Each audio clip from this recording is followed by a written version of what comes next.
questions sur la franc-maçonnerie. Évidemment, je suis un critique de la franc-maçonnerie. Je n'aime pas les sociétés secrètes et je trouve anormal que l'immense majorité des professionnels de la politique française soient maçons sans qu'on le sache. Et que normalement, ça devrait être explicitement marqué sur leur CV ou même sur leurs affiches électorales quand ils se présentent devant les électeurs, qui sont membres de telle ou telle loge, du Grand Orient ou je sais pas quoi, ou de la Grande Loge maçonnique de France. Il est absolument anormal qu'il y ait comme ça un clergé occulte de la République qui passe au-dessus de la tête des citoyens, c'est pas normal.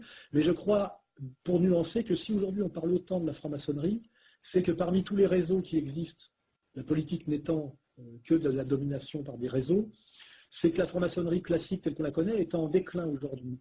Je pense aujourd'hui qu'on montre du doigt la franc-maçonnerie comme on peut montrer à un certain moment la mafia, parce que ce sont des réseaux déclinants. Je pense qu'aujourd'hui, il y a des réseaux bien plus puissants que les maçonneries traditionnelles, et qui sont notamment justement des réseaux mondialistes de type Bilderberger, de type trilatéral, de type...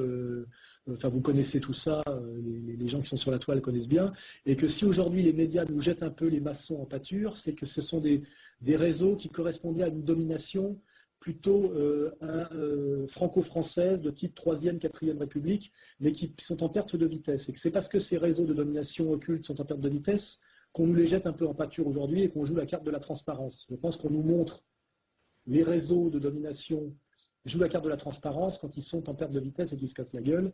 Et c'est pour cacher qu'il y en a d'autres qui ont pris leur place. Donc moi je pense aujourd'hui que les maçonneries à critiquer sont les maçonneries mondialistes qui sont effectives aujourd'hui et dont vous connaissez les noms même mieux que moi. Trilatéral, Bilderberg, CFR, je sais pas, il y en a un certain paquet, qui font d'ailleurs, qui sont les maçonneries actuelles. Et pour être un peu plus théorique, je crois effectivement qu'en politique, on nous parle des idéologies, le combat d'idées, on nous montre des personnages politiques, ce qui est systématiquement occulté et ce à quoi les citoyens n'ont pas accès et souvent n'ont pas conscience, c'est la puissance des réseaux. Je pense que la politique, ce sont les réseaux.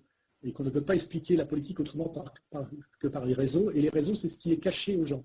Il n'y a pas d'histoire des réseaux, n'est-ce pas? D'ailleurs, quand j'en débattais récemment avec Toubiana, parce que Robert Ménard m'avait donné la parole, et je lui ai dit, voilà, il y a des réseaux en France qui agissent, notamment le réseau antiraciste, le réseau sioniste, etc. Il éclatait de rire en disant que j'étais un délirant complétiste, parce que lui-même était très embêté que je montre du doigt le réseau auquel il faisait partie.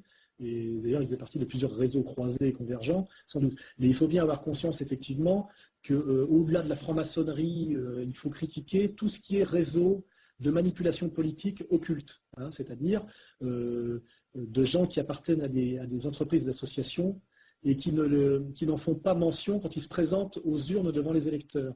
Et effectivement, quand on demande à Martine Aubry pourquoi elle fait partie, je ne sais pas quoi, du siècle, et comment ça se fait qu'elle croise le grand patronat depuis 15 ans là-bas, la main dans la main, elle dit qu'elle ne sait pas de quoi on parle.